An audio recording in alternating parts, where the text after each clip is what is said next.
رات کے وقت وہ کہیں بیچارہ صبح سے چلا تھا، مدینے پہنچتے اسے رات ہو گئی. اس نے ڈرتے ہوئے نا خیمہ ہی باہر لگا لیا. جہاں رات ہوئی نا، آدھی رات ہو گئی، 1-2 بجے سمجھ لے پہنچا مدینے، تو اس نے باہر ایک خیمہ لگا لیا. بیوی اس کی امید سے تھی، بچے کی ولادت کا وقت قریب آ گیا، بیمار ہو گئی، اس نے خیمہ لگایا. بیوی اندر ہے، حضرت عمر فاروق گشت پہ تھے رات کو، ساتھ ایک غلام تھا. حضرت عمر فاروق رضی اللہ تعالیٰ عنہ کہنے لگے وہ آگ جل رہی ہے تھوڑی سی، پتہ کرو کون ہے.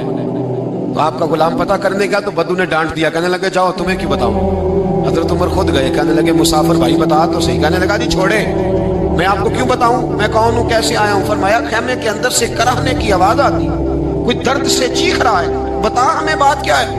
کہنے لگا جی میں فلاں بستی فلاں علاقے کا ایک غریب ہوں، امیر المومنین عمر فاروق سے ملنے آیا ہوں، اور رات ہو گئی ہے تو یہاں خیمہ لگایا ہے، صبح میں ان سے مل کے چلا جاؤں گا. تو رات کو تکلیف دینا پسند نہیں کیا، تو میری بیوی امید سے تھی، اب بچے کی ولادت کا وقت قریب ہے، پاس کوئی نہیں. حضرت عمر کہنے لگے تو ٹھہر میں ابھی آیا. چہرے پہ نقاب ہے، اسے بتایا نہیں میں ہی امیر المومنین. عمر دوڑے گئے، اپنی زوجہ سے کہنے لگے اگر تجھے بہت بڑا اجر مل رہا ہو تو حاصل کرے گی. کہا کروں گی. تو کہنے لگے چل پھر میرے ساتھ، بہت بڑا اجر ہے. ایک دوست کے ہاں ولادت کا وقت ہے، ضرورت کی چیزیں ساتھ لے لو. اس عورت نے تھوڑے دانے لے لیے، گھی لے لیا. حضرت عمر سے کہنے لگی لکڑیاں اکٹھی کر لے.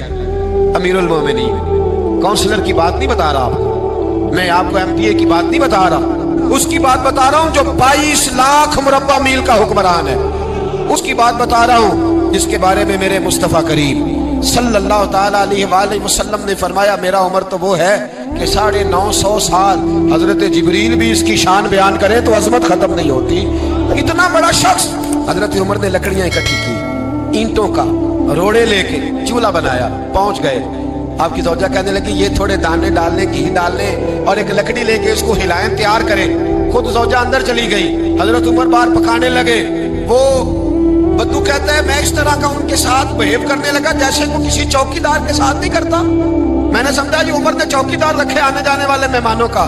میں کبھی پانی کا پیالہ مانگتا، کبھی کوئی بات، عمر دوڑے جاتے، کبھی پانی لاتے. او مسلمانوں، او میرے رسول کے غلاموں، یہاں اس دین کی بات کی جا رہی ہے جو دین حضرت عمر فاروق رضی اللہ تعالیٰ عنہ نے جس پر عمل کر کے دکھایا ہے. اس دین کی یہ والا نظام ہم نے لانا تھا. یہ ہمیں بتایا گیا تھا کہ پاکستان میں یہ رنگ ہوگا، ایسا نہیں ہوگا کہ امیر بیمار ہو تو لندن میں علاج ہو، یورپ میں، اور غریب کا بچہ بھی پیدا ہو تو وہ ہسپتال کے دروازے پہ ہی پیدا ہو جائے. یہ اس والے پاکستان کی تصویر ہمیں نہیں دکھائی گئی کہ گندم امیر شہر کی ہوتی رہی خراب اور بچی کسی غریب کی فاقوں سے مر گئی.